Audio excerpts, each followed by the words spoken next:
தமிழ் உறவுகள் அனைவருக்கும் வணக்கம். கடந்த சில நாட்களா நாம் தமிழர் கட்சியினருக்கும் தமிழக வெற்றி கழகத்தினருக்கும் சமூக வலைத்தளங்களில் கடுமையான மோதல்களும் எதிர்ப்புகளும் தொடர்ந்து நடந்துக்கிட்டே இருக்கு. இதுக்கு காரணம் என்ன அப்படின்றது தான் இந்த வீடியோவில் நம்ம தெளிவாக பார்க்க போகிறோம்.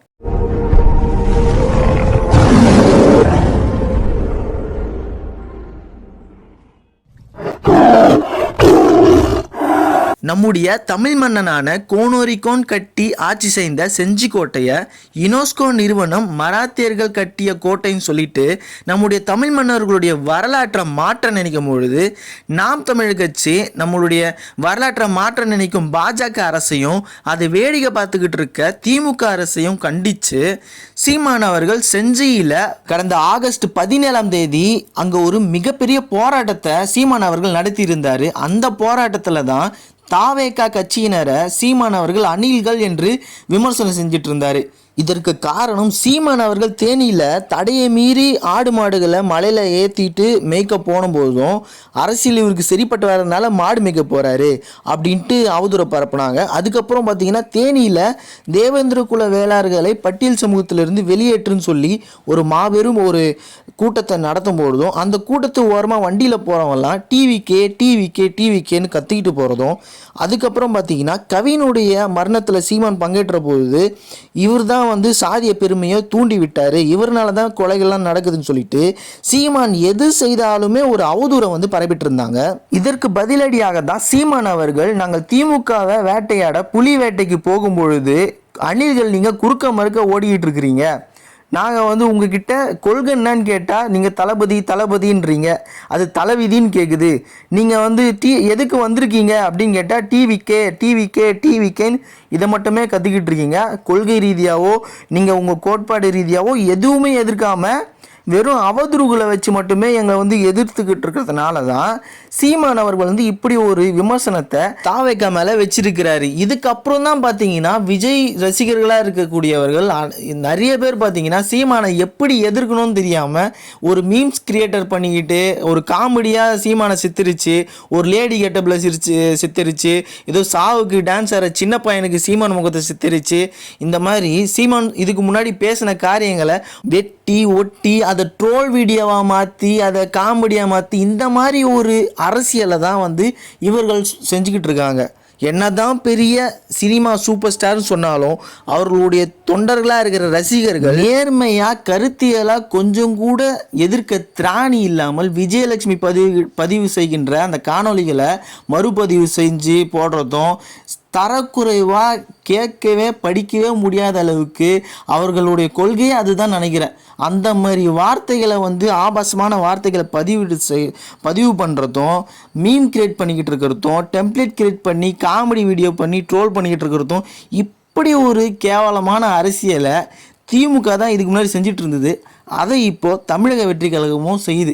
ஏன்னா கருத்தியலாவோ கோட்பாடு அளவுகளோ எதிர்த்து பேசி அரசியல் செய்ய முடியலன்னா இப்படி தானே பண்ண முடியும். சீமான் அவர்கள் விஜய் ரசிகர்களை அணில்கள்னு சொன்னது தப்புனா விஜய் அவர்கள் அவருடைய மாநாட்டில் நாம் தமிழ் கட்சியும் சீமானையும் மறைமுகமாக கெட்டுப்போன மிருகம் செத்துப்போன மிருகம்னு விமர்சனம் பண்ணியிருக்காரு. அது மட்டும் சரியாகுமா? அணில்னு சொன்னதுக்கே அவ்வளவு கோபம் வருதுன்னா அவங்களுக்கு அணில்னு பேர் வச்சது யாருன்னு தெரியணும்ல. நிறைய பேருக்கு அதே தெரியல. 2010 அப்போ காவலன் திரைப்படம் வெளியாக சில பிரச்சனைகள் எழுந்த பொழுது விஜய் அவர்கள் ஜெயலலிதா அம்மாவிடம் பார்த்தீங்கன்னா உதவி கேட்டிருந்தார். அதுக்கு உதவி செஞ்சதுனால 2011 ஆண்டு ஜெயலலிதா அவர்களுடைய அதிமுக கட்சி வெற்றி பெறணும்னு சொல்லி விஜய் அவர்களுடைய தந்தையும் விஜய் அவர்களும் அவர்களுடைய விஜய் மக்கள் இயக்கத்தை அதிமுகவுக்கு ஆதரவாக வாக்கு கேட்க சொல்லியிருந்தாங்க. அந்த தேர்தலில் அதிமுக வெற்றி பெற்றிருந்தாங்க. அதனால விஜய் அவர்கள் சொல்லியிருக்காரு, புரட்சி தலைவி அம்மாவின் பொற்கால ஆட்சி அமைய நாமும் ஒரு அணிலாக இருந்த காரணத்தை எண்ணி மகிழ்ச்சி அடைகிறேன். மேலும் வெற்றி பெற்ற பல வேட்பாளர்கள் என்னை தொடர்பு கொண்டு உங்களது கடுமையான உழைப்பை பாராட்டிய போது எனக்கு பெருமையாக இருந்ததுன்னு சொல்லி அணில்களுக்கு விஜய் அவர்கள் வாழ்த்து சொல்றாரு. இந்த ஒரு விஷயமே தெரியாம அணில்னு சொல்லி கலாய்க்கிறாங்க, அணில்னு சொல்லி பேசுறாரு, அணில்னு சொல்லி அவதூறா பேசுறாருன்னு சொல்லிட்டு பரப்பிட்டு இருக்கானுங்க. முதல்ல இவங்களுக்கு பேர் அணில்னு வச்சதே அவர்களுடைய தலைவர் விஜய் அவர்கள் தான். என்னடா நீ எல்லா தப்பும் விஜய் மேலேயே இருக்கிற மாதிரியே பேசிட்டு இருக்கிய, ஏன் உங்க மேல எந்த ஒரு தப்பும் இல்லையா? சீமான் தானே மாற்றி மாற்றி பேசுகிறாரு. முன்னாடி ஆதரிச்சாரு, இப்போ வந்து எதிர்க்கிறாரு. விஜயை வந்து சீமான் எதிர்க்கல, நாங்கள் ஏன்டா உங்களை எதிர்க்க போகிறோம் அப்படின்னு சில பேர் நினைக்கலாம். விஜய் என்ன செஞ்சார் தெரியுமா? 2014ஆம் ஆண்டு விஜய் அவர்கள் நடித்த கத்தி படத்திற்கு எதிராக சர்ச்சை எழுந்தபோது விஜய்க்கு ஆதரவாக சீமான் அவர்கள் உடன் நின்றார். 2017 மெர்சல் படத்தில் கோவில் கட்டுறதுக்கு முன்னாடி மருத்துவமனையை கட்டுவோம் அப்படின்னு சொல்லி விஜய் பேசினதுனால விஜய் ஒரு கிறிஸ்தவர்னு சொல்லி பாஜக அவர் மீது மத சாயலை பூசி அவருக்கு எதிராக எழுந்துச்சு. அப்பவும் தில் இருந்தா என்கிட்ட மோதுங்கடான்னு சீமான் தான் கூட நின்னாரு. லியோ படம் முதல் காட்சி காலையில வெளியாகிறதுக்கு திமுக அரசு தடை பண்ணும் பொழுது ஜெயிலருக்கு மட்டும் அனுமதி கொடுத்தீங்கல்ல, விஜய்க்கு ஏன் தடுக்கிறீங்கன்னு சொல்லி விஜய்க்கு ஆதரவா சீமான் கூட நின்னாரு. அது மட்டும் இல்லாம விஜய் அவர்களுடைய வீட்டில் ரைடு நடத்தும் போது அவருக்கு ஆதரவா கேள்வி எழுப்பினவரும் சீமான் தான்.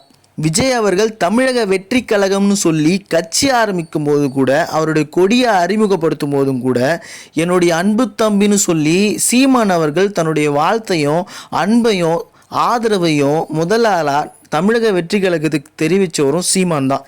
இவ்வளோ இருந்தும் தன்னுடைய தம்பியாக பார்த்தவரை எந்த ஒரு காரணமே இல்லாமையா சீமான் அவர்கள் வந்து எதிர்க்கிறாங்க?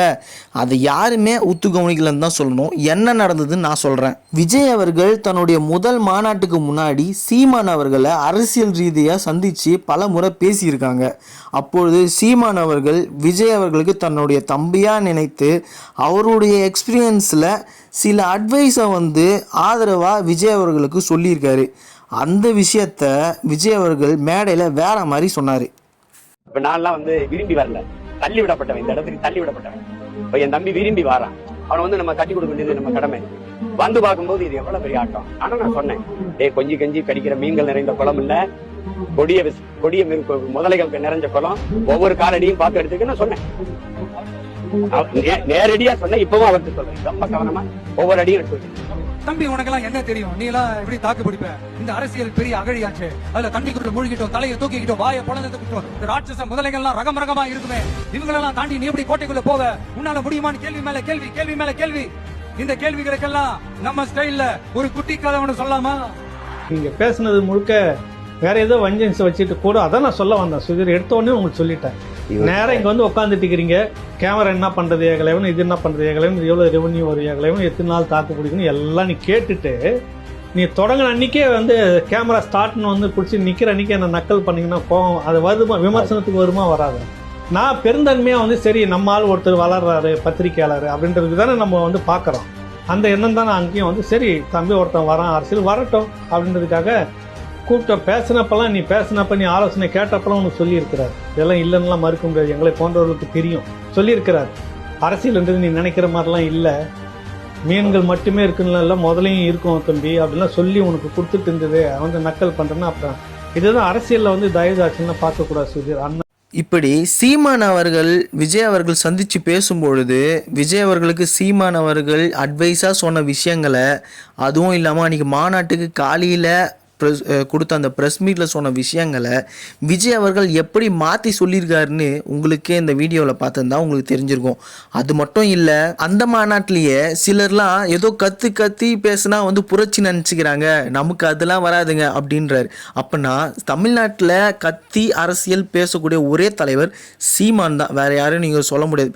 முதல் ஆளாக கத்தி பேசுகிறவன்னு அடையாளம் தெரியுதான் சீமான் தான். அப்போ சீமானை வந்து கத்தி பேசினா புரட்சி கிடையாது அப்படின்னு விஜய் அவர்கள் மறைமுக அப்பவே சொல்லியிருந்தார். இப்படி எல்லா பிரச்சனையிலையும் உங்களை ஆதரிச்சவரை, உங்க அரசியல் பயணம் வரீங்கன்னு தெரிஞ்ச அப்புறம் உங்களுக்கு வாழ்த்து கூறி உங்களுக்கு கூட நின்று உங்களுக்கு ஆதரவாக அட்வைஸை சொல்லி உங்களை வர வச்சவரை நீங்கள் இந்த மாதிரி ஒரு அரசியல் பண்ணி சற்றும் எதிர்பார்க்க முடியாத அளவுக்கு துரோகத்தை செஞ்சீங்கன்னா அது எப்படி முடியும்? அது மட்டுமா, நீங்கள் பாசிச ஆட்சின்னு சொல்கிற பாஜகவோட கூட நின்று அவர்களுக்கு தேர்தல் வியூகங்களை வகுத்து கொடுத்த பிரசாந்த் கிஷோரை நீங்கள் பாயாசம்னு சொல்லி விமர்சனம் பண்ணுற திமுக, அது கொடுங்கோன்மை ஆட்சிக்கு 2021 தேர்தல் வியூகம் வகுத்த பிரசாந்த் கிஷோரை இப்போ நீங்கள் உங்களுடைய தேர்தலுக்கு வியூக அமைப்பாளராக அவரோட கைகோர்த்து நின்னீங்களே, இது எப்படியான ஒரு அரசியல்?